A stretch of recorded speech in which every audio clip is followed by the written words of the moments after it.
How to use private tabs for financial transactions.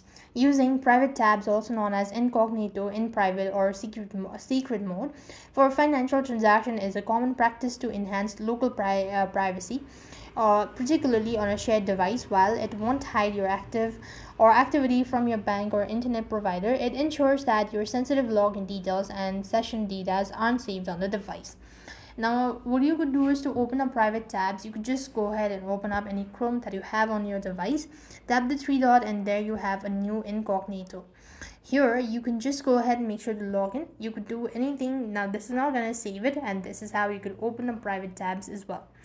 You can also browse, or your browser will not save username, password, or full form fill data entry during the session as well. And once all private windows are closed, the browser automatically deletes all the cookies, cache, and browsing history from that session too.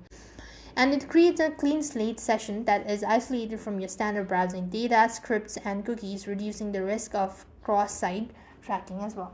So with that, we've completed our steps. Thank you for watching. See you in the next video.